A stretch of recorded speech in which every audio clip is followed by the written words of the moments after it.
13-year-old Ty David was given a new lease on life after being the first pediatric patient in Guyana to undergo brain aneurysm surgery, performed by Guyana's lone neurologist Dr. Amarnauth Dukhi at the Woodlands Hospital on Monday. Dr. Dukhi, who was contacted to consult on the case, explained to the media at the press conference that a CT scan was performed on Ty, which showed extensive bleeding in his brain from a spontaneous rupture.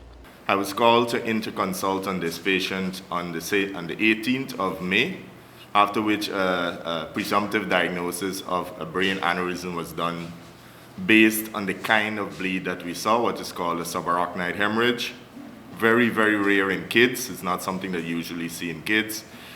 Further studies, radiological studies was done, and that showed that indeed this child had something what we call a brain aneurysm. Now, brain aneurysm are something that is more frequent in adults.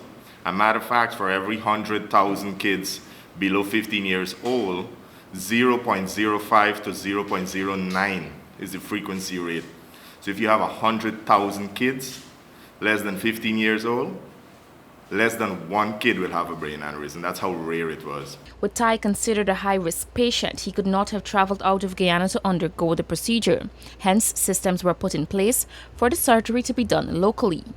Dr. Dukhi explained that the surgery was a minimally invasive brain aneurysm endovascular stenting, and with Guyana not yet equipped to handle such procedures, the materials had to be imported.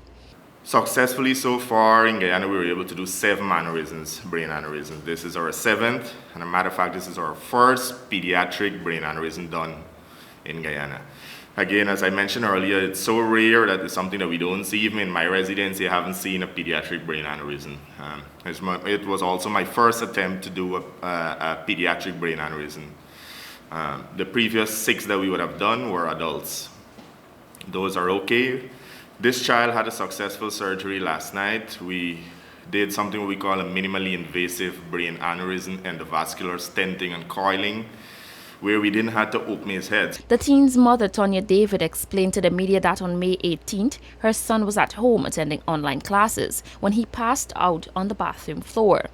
After receiving the diagnosis and treatment options, the woman said she was hopeful that the surgery would have been a success. I just want to say thanks to God first and foremost, and also thanks to Dr. Dukhi and the other radiologists that came in.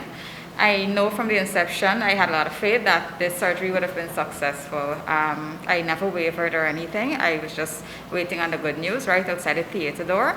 And, persons were being like, "How are you so strong?" But, I thank God for giving me the strength to go through this, because it's very distraught. And my family members, they can't cope, and I would like to thank my family members for all the support that they've given us. Meanwhile, Dr. Neville Gobin, management consultant at Woodlands Hospital, expressed satisfaction that the procedure went off without a hitch, as the hospital invests in modern equipment to bring the best health care. We were thrilled when Dr. Dukhi came to approach us to use the cath lab facilities, which, over the years we've invested a lot in modern equipment so that we can bring best healthcare to Guyanese at an affordable cost. So we were thrilled that Dr. Dukhi wanted to utilize our cath lab for this purpose, and we're happy that the procedure went well and that Ty will be discharged tomorrow. For the newsroom, I am Shakima Day.